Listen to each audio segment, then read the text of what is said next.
We're gonna begin again with the second panel. We're not going to break, but we are happy you're still with us. So in this panel, we're going to, I would say, deepen and broaden the conversation. We're going to have a conversation about the 25th Amendment and how it's played out over the years.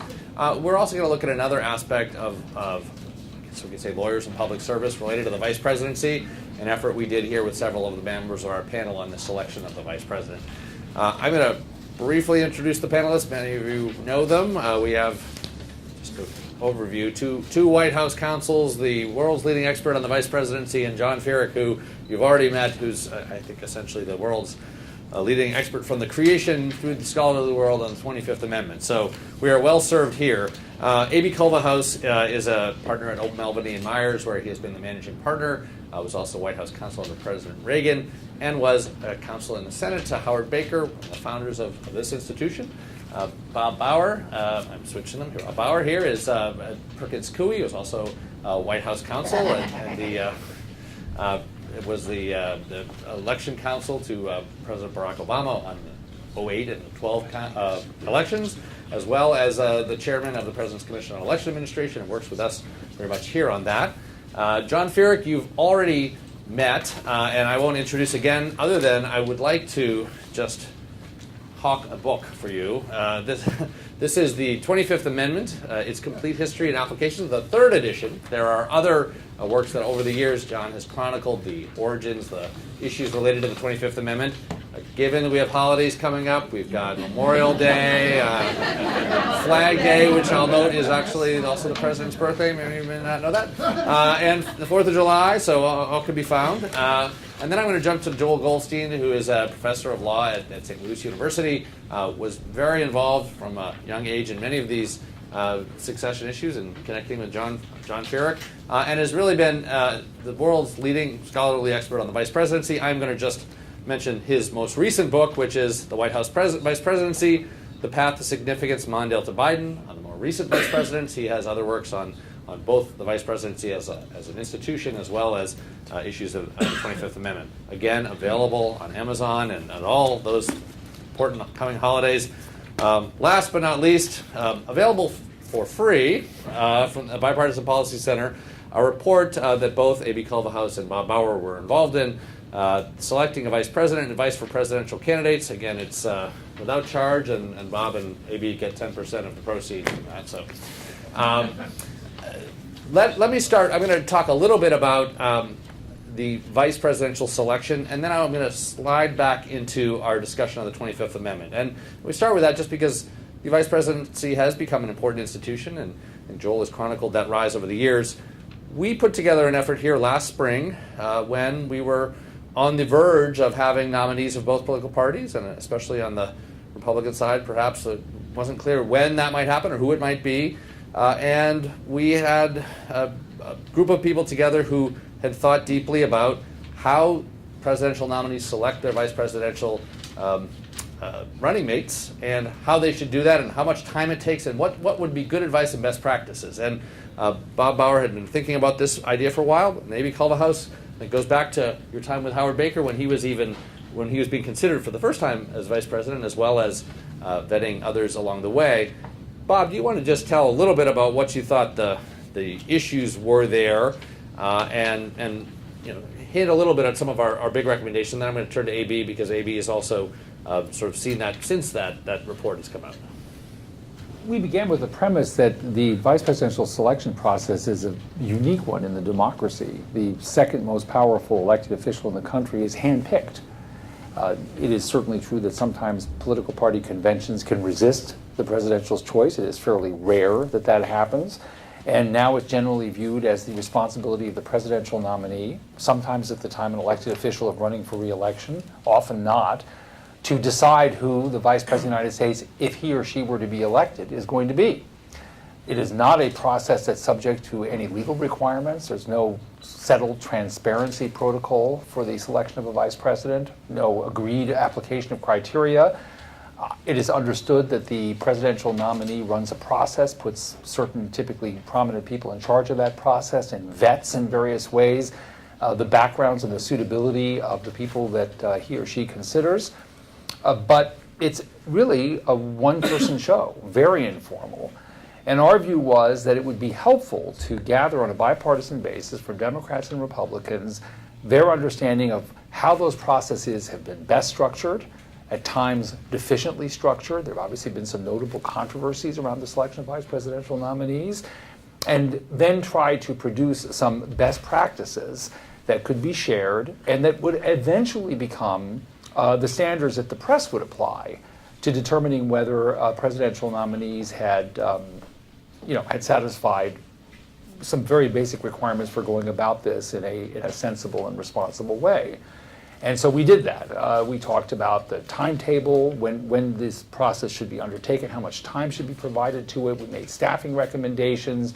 We talked about the focus that vetting requirements might have. And again, it was a pleasure to work with AB, and it was really a very interesting discussion that we had that led to the production of the report, which I might add was produced on a bipartisan, unanimous basis. So, Amy, could you tell us, maybe give us a little flavor of, you were involved in several vettings over the years, and then as it turns out, we put out our report, and not long after, you went and worked for the then president-elect, current president, on the vice presidential selection process this time. So if you want to say a little bit about that, we'd love to hear both about your earlier times and then how this process unfolded. Well, thanks, John, and it's nice to be back at the Bipartisan Policy Center. It was interesting to be engaged in the vice presidential selection process with the benefit of the recommendations that our group made.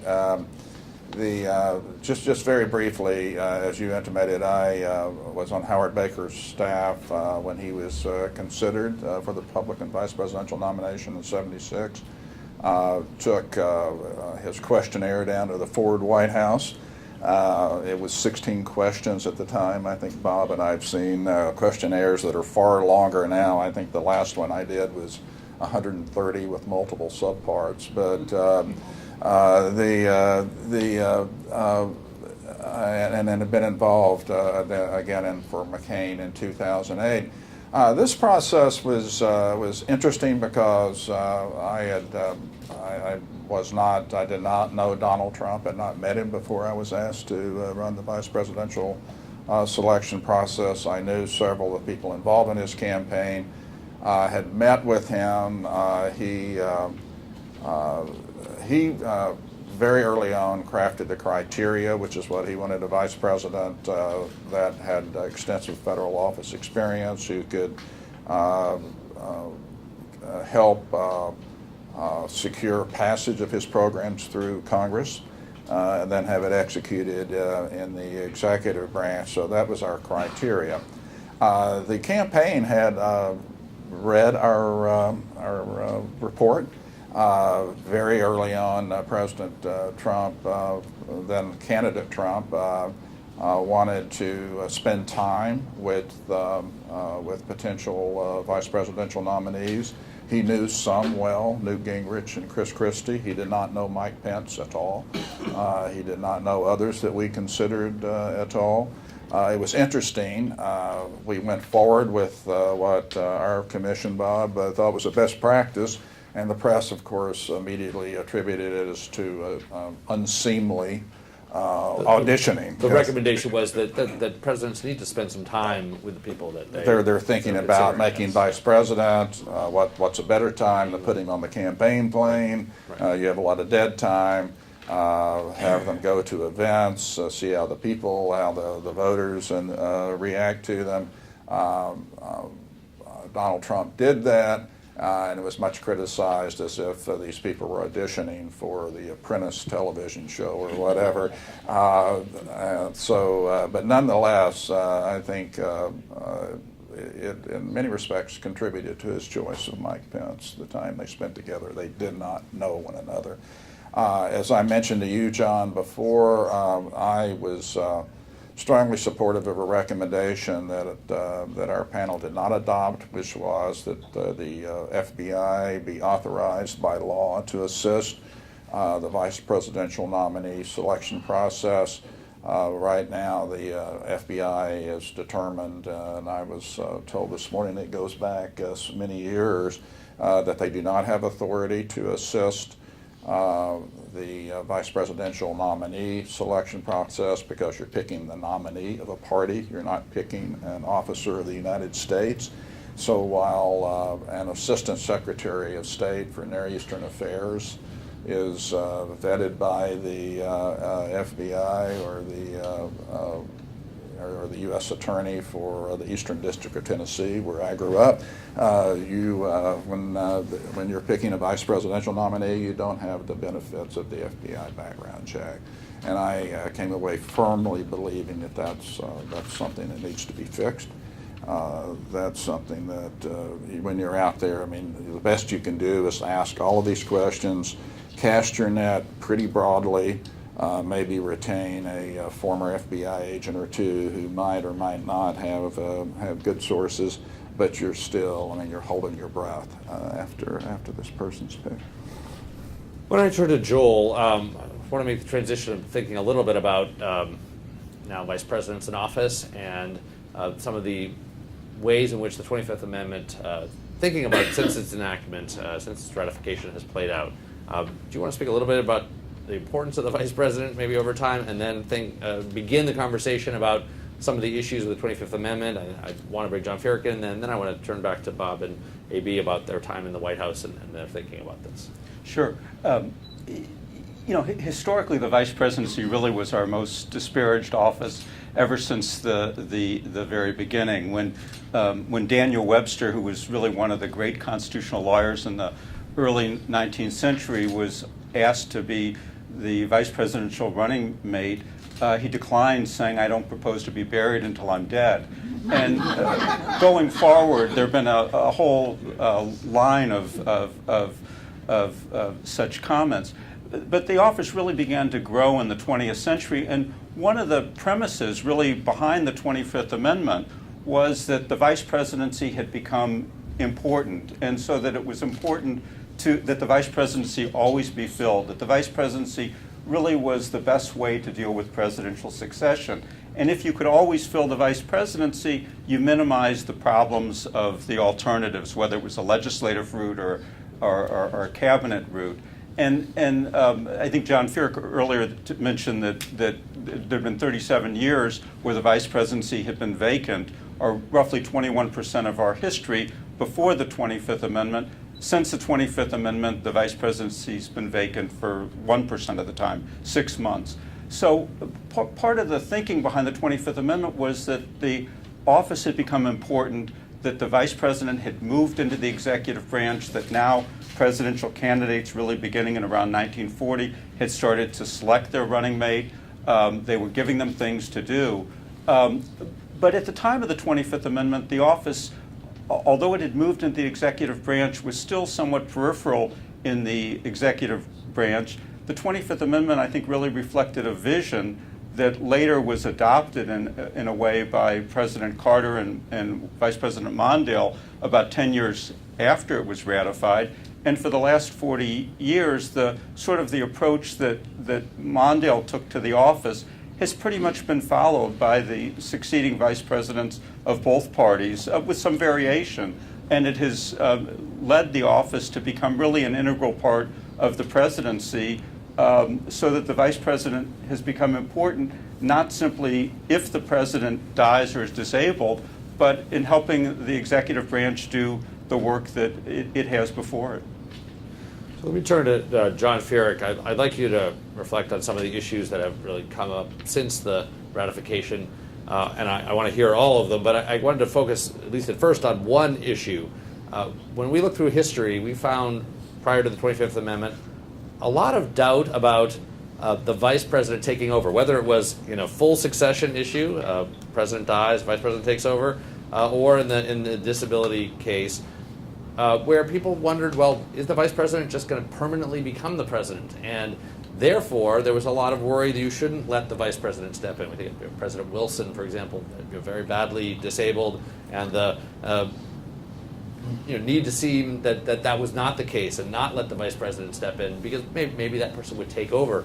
I look back at the Constitution and I see that there's certainly a clear provision in the original Constitution that at least hints at, I think, makes it clear that the vice president could step back out and the president could step back in, but people didn't read it that way. And this 25th Amendment really helped clarify that. I think helped clarify the language, but I also wonder whether, when we talk about the subsequent history, there still is a political reluctance, and I think you'll start to see that as the amendment comes through the various presidencies to even use it, because you don't want to admit the president has a problem, or you don't want to put the vice president in temporarily. There's that political reluctance as well as the reading of it. So walk us through some of the issues that have come up since the ratification and the way it's been applied. Well, since the ratification, that's in 1967, I think reference was made earlier to by Jay and to filling the vacancy in the vice presidency, right? And at the time of Watergate, and we ended up with the president, Gerald Ford, and Nelson Rockefeller, New York, all chosen under the 25th Amendment. And President Reagan had to deal with his staff, very able staff, had to deal with the application of the 25th Amendment when the president was almost assassinated in 1981, and also once again in 1985 when he was going to undergo surgery. And in 1985, judgment was made to pass powers and duties to the vice president. There was no explicit acknowledgement that it was under the 25th Amendment, although the president subsequently in his writings said it was the 25th Amendment. And I remember at the time being on some program saying that he's used the 25th Amendment exactly the way it was intended to be used during the colon cancer, the colon surgery, and then to his great credit, President Bush Sr. Talked about having indoctrinated, so to speak, his staff and those around him about the 25th Amendment being available for use if something were to happen to him.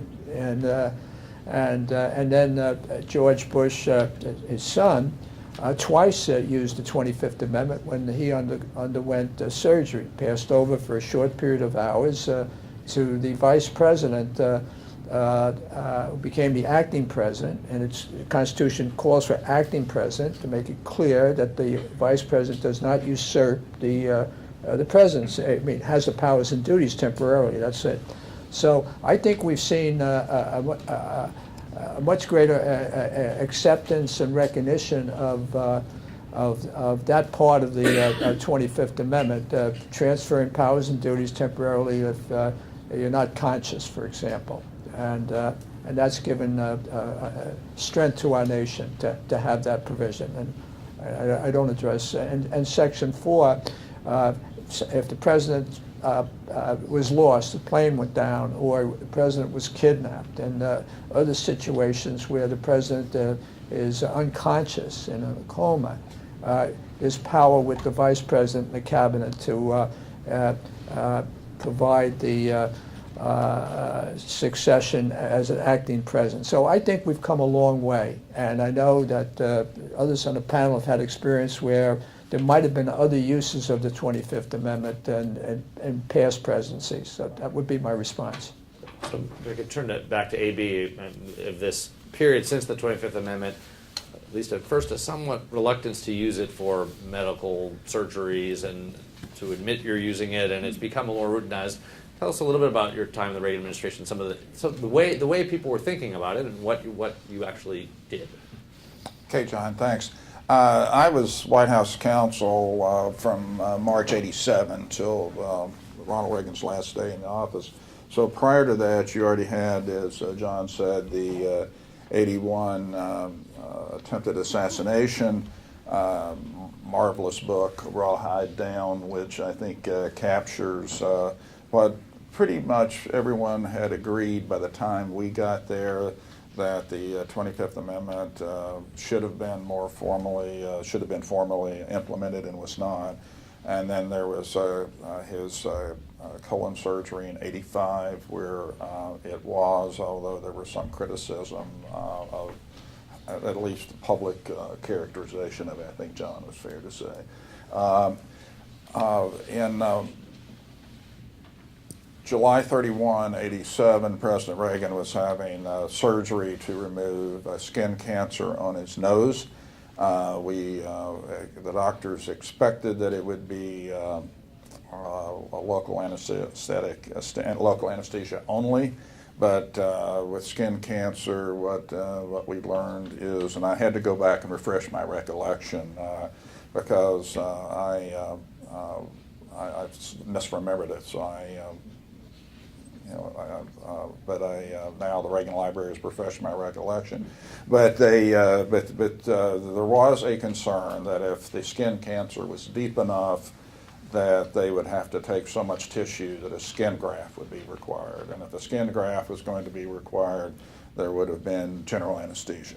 So we went ahead and prepared for potential implementation of the 25th Amendment. We had letters to the Speaker and the President pro tem prepared, and in the event of some unforeseen complication, we also had identified where the cabinet was in case we needed to go the Section 4 route. That is in the Reagan Library. It is still not yet declassified. I think because of the plan apparently refers to some communications capabilities that are considered still sensitive. But we were prepared to go down that route. Luckily, the skin cancer was not deep. No skin graft was required, so there was no implementation of it.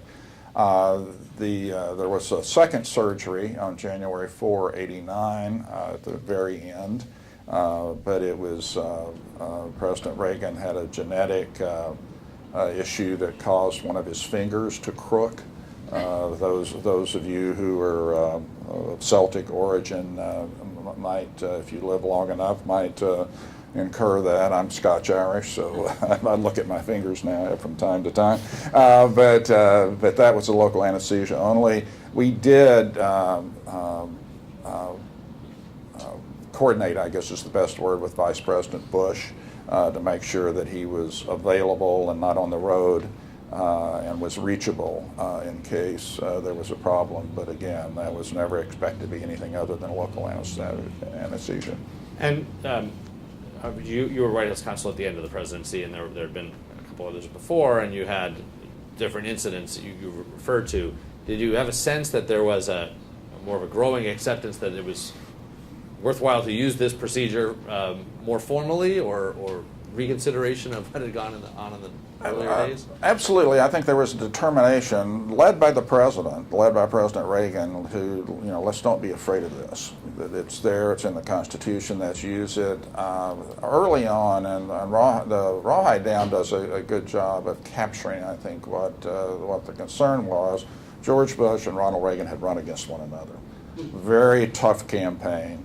It was and I think the Vice President Bush was always very deferential toward President Reagan and didn't want to be seen or perceived as overly anxious to replace him as president. And I think that was part of the issue, and then I think it was, no one plans on what happened on the day that John Hinckley shot Ronald Reagan, and probably not enough thought had been done for crisis management, but a lot of important people were not in town. But there was a determination, let's routinize this, let's regularize this, if that's a word, and let's not be afraid of it, and let's use it if we need to. But luckily, we didn't need to. So, Bob, can we bring it forward to the Obama administration? If there was thinking about this and whether it had become such a norm, or other thoughts about the value of succession planning in the 25th Amendment? It was a norm. When I got to the White House counsel's office, I don't recall when, fortunately, those circumstances were never presented when I was there.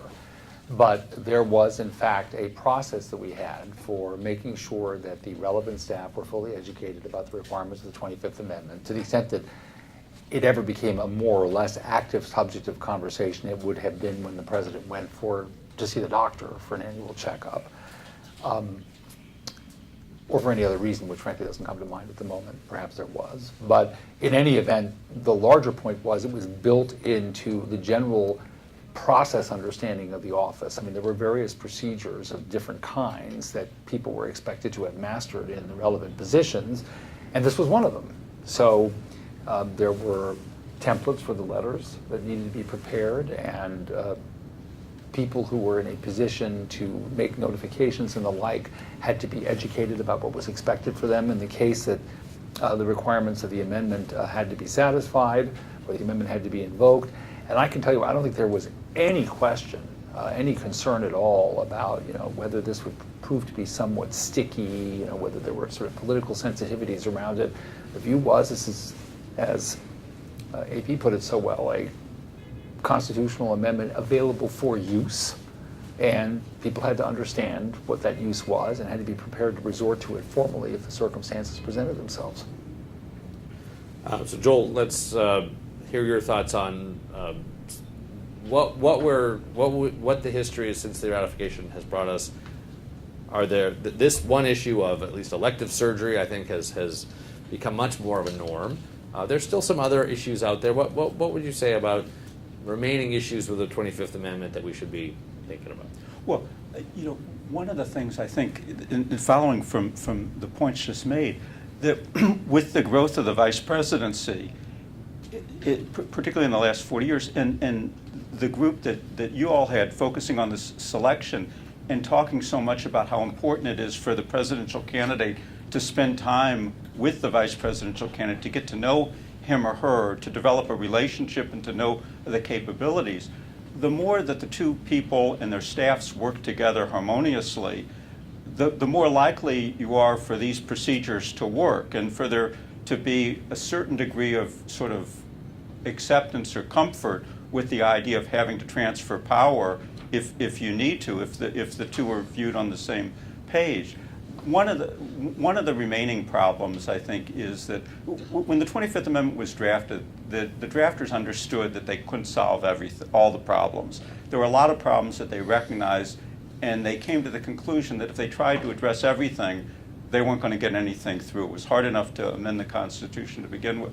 So one of the issues that wasn't addressed was that if the vice president is disabled, the disability provisions of the 25th Amendment don't work because you need the vice president is a necessary participant, particularly in the Section 4 procedures, but also under Section 3, the vice president is the transferee of presidential power. So that's one of the problems. A second one is that the line of succession runs through the legislative leaders, the Speaker of the House, the President pro tempore, the Senate. Since the 25th Amendment was ratified, I think about 60% of the time, the legislative leadership, the Speaker has been of a different party from the President. So if you had a double tragedy and you lost a President and a Vice President, it would work a transfer of political control of the presidency. I think that's a problem. Another remaining issue is question of whether President pro tempore, the Senate, who is selected based on his or her seniority, not based on his or her qualification to be president, they're really, 3 heartbeats away from being president. So that's another one. And then a last one really is that while it makes great sense to have a long line of succession in case there's a tragedy when everybody is together, the line of succession we have, everybody who's in the line of succession works in Washington, D.C. And you could end up with a situation where oftentimes the designated survivor is, say, the Secretary of Agriculture or another department where, if you could imagine the worst tragedy in American history where a whole line of the leadership, the executive and legislative branch is wiped out, you'd end up with a acting president who nobody would know who they were, and they probably would have spent very little time thinking about national security or talking to generals at a time when that sort of competency would be very important. I think that was one of the issues. You dealt with these issues on the Continuity of Government Commission, and there were some other issues that you all raised, but I think those were some of the major ones. I won't jump in a long way. You mentioned the issue of the speaker being in the line of succession, potential change of party. Also very difficult in matters of disability. I don't want to go into my longer version of where I sometimes say Al Haig was right, or at least he wasn't as wrong as people think he was. But the notion of a speaker coming over very briefly to take over for a president who has some condition that will resolve itself, losing his spot, it's not very realistic. So I will throw that in there. Let me turn to John Ferrick.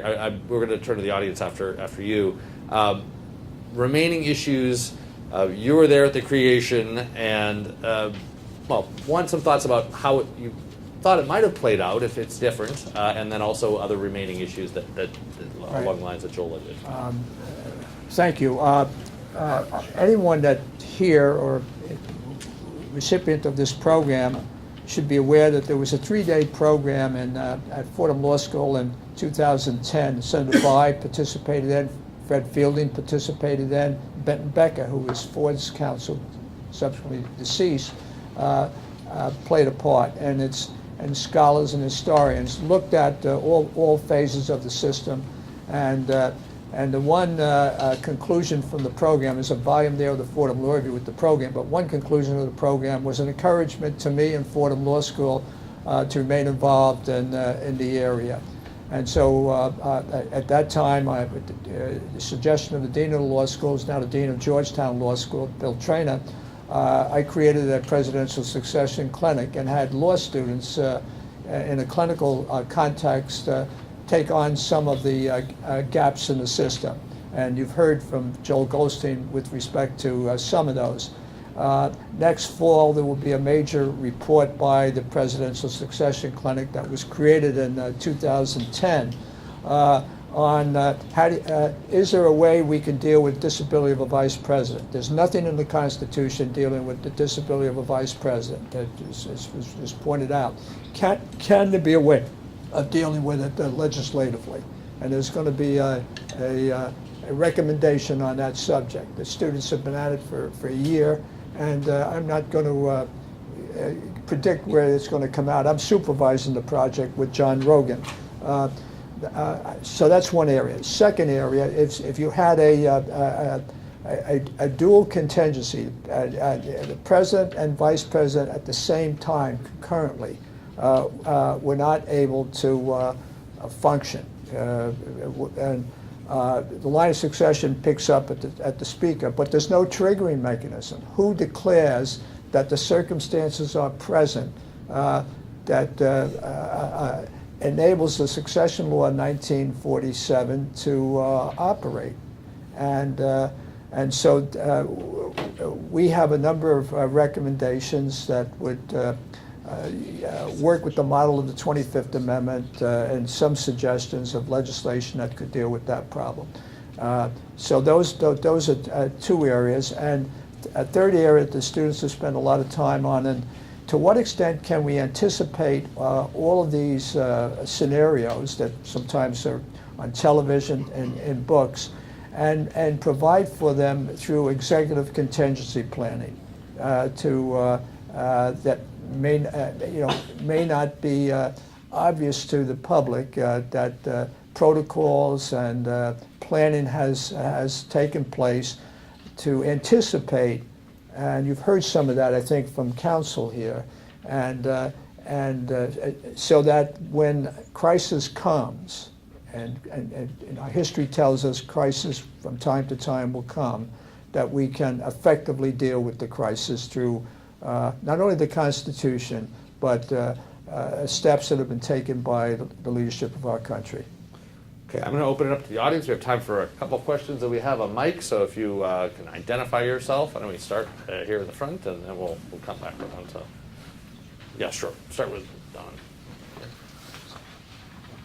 Don Wolfensberger with the Bipartisan Policy Center. One thing that I was been curious about in Section 4 of the 25th Amendment is the alternative of the Vice President and the majority of the Cabinet making this declaration, or such other body as Congress may by law provide. What exactly did the founders of that amendment have in mind as a possible alternative?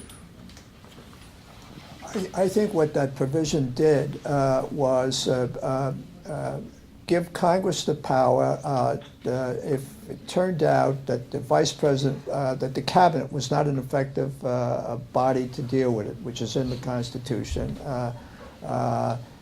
gives Congress the power to create another body, which would function with the Vice President. And there's a lot of flexibility that Congress would have in establishing the details of such a body that would have to go through the lawmaking process.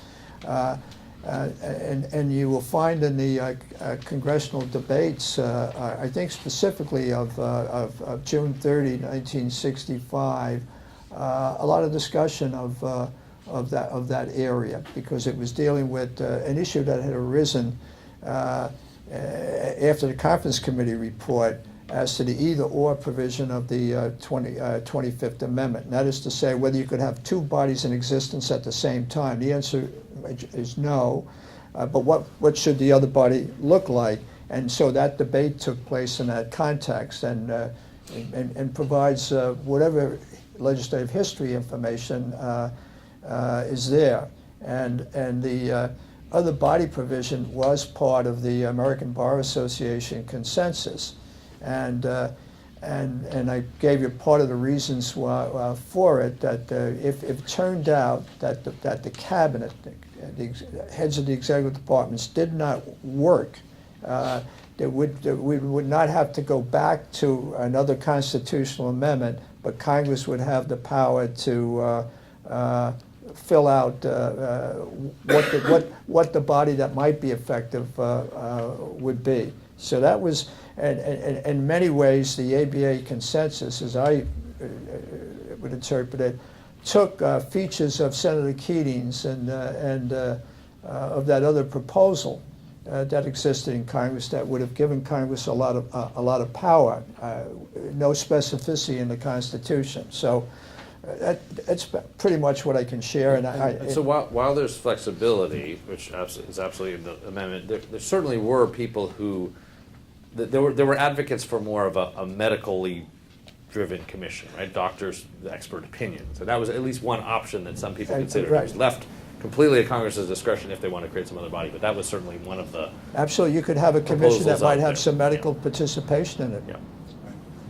But if Congress at some point were to create another commission, it would supplant the Cabinet. The Cabinet would be out of the picture, and the Vice President would then have to work with this new commission that was, or this other body that would be created. Right. Okay, we go here to Jay Berman. Do we have a mic? I have a Just question for AD. Mic right there. Yeah.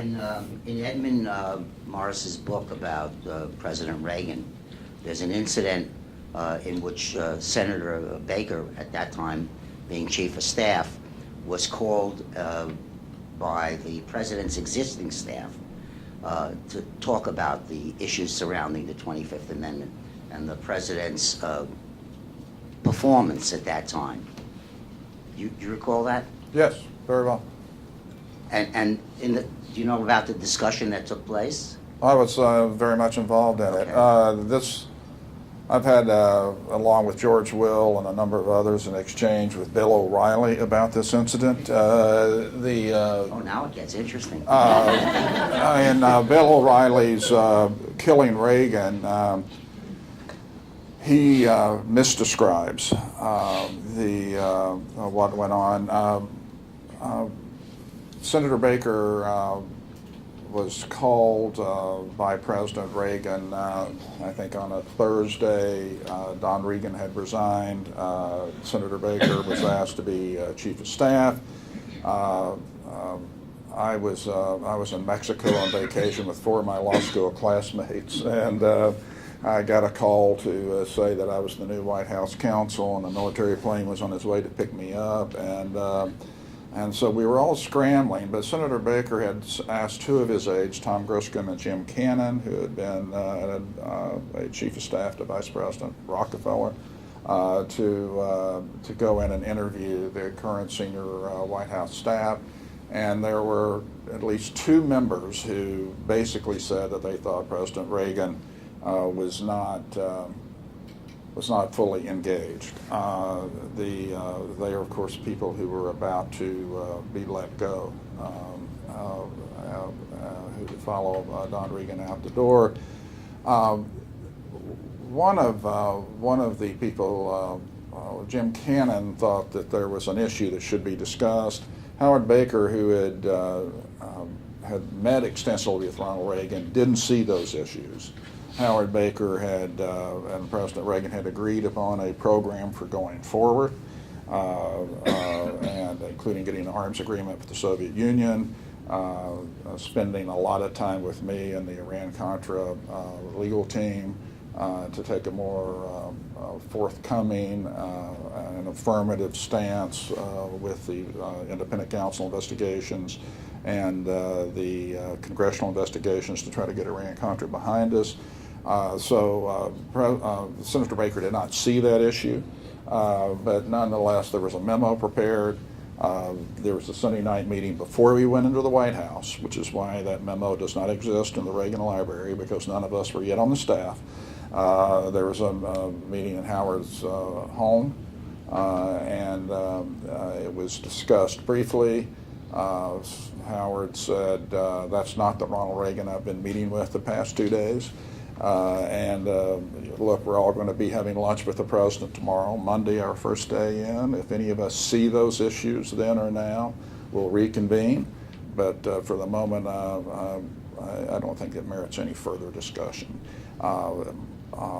Much has been made of that by Jane Mayer and her book, by the book you referenced, and by Bill O'Reilly's Killing Reagan. But I was at those meetings. I was at that lunch. It was, I was spending, Senator Baker was really, for those of you who know Howard, he said, we have 3 priorities. He looked at me and he said, your priority is to make sure that Ronald Reagan survives Iran-Contra, if he deserves to.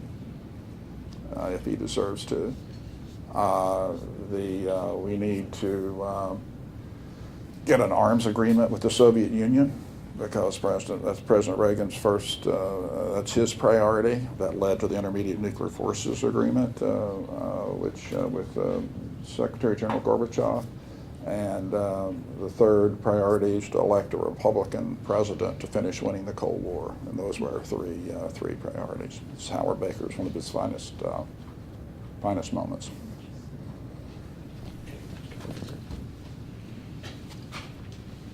My name is Bob Blameyer. I, like Jay Berman, am a former BI staffer.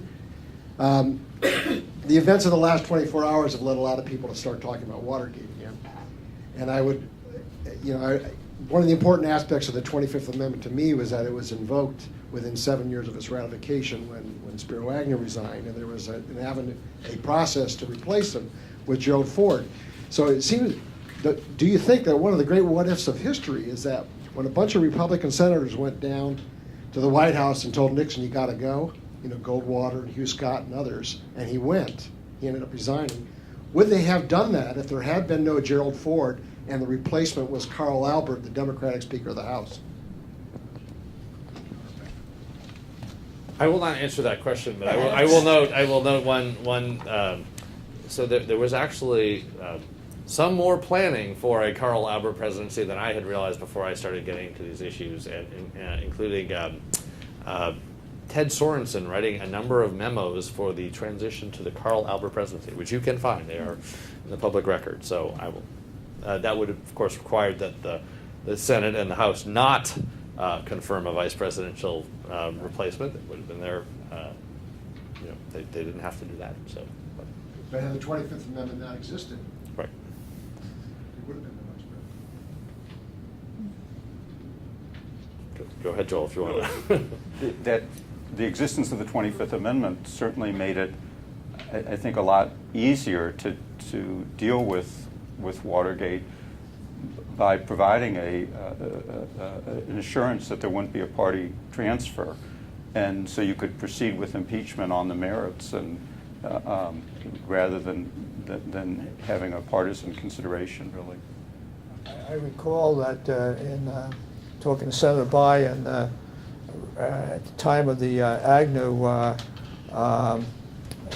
resignation, and I think that was my recollection in September of '73, and he asked me to go back and look at all the legislative history of the 25th Amendment and give him a memo on what was the responsibility of required by the Constitution to deal with a vacancy in the vice presidency, and it laid out in a document everything that was in the legislative history that became a committee document. And so his focus was there was no issue. There was a responsibility under the Constitution to move ahead and fill the vacancy in the vice presidency. So that's what the Constitution requires, and it trumps politics. That's an unfortunate phrase, but trumps politics. But General Ford did pay a visit to Senator Bauer, and there was discussions about the nature of how the transition would take place, and it was just totally institutional. It was not anything about party or politics involved in the discussion.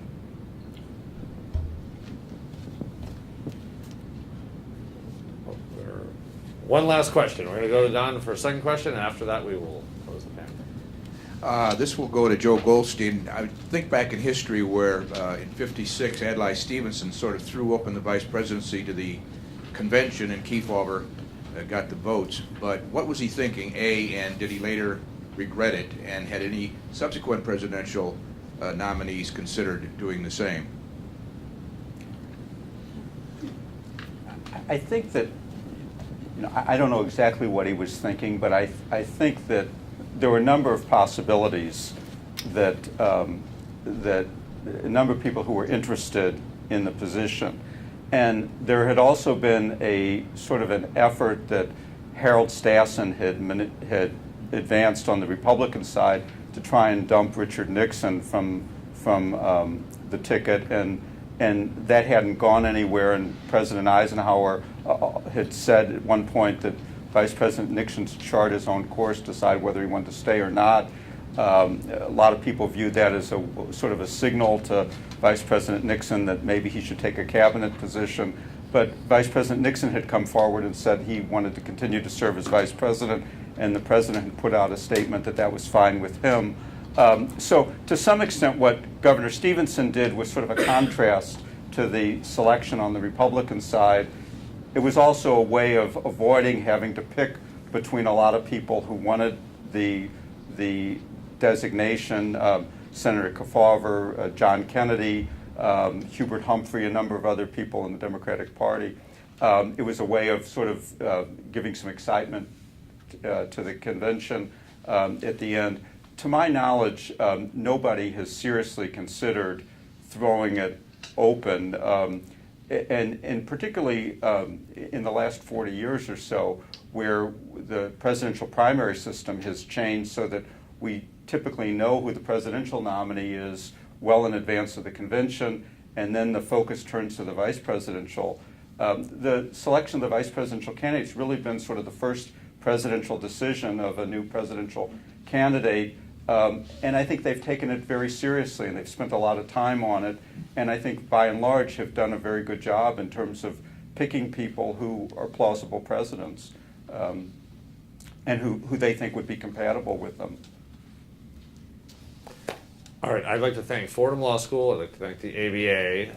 I'd certainly like to thank Senator Birch Bayh, who we were here to honor today, John Ferrick, all of the excellent panelists we've had, and all of you who have joined us. Thank you.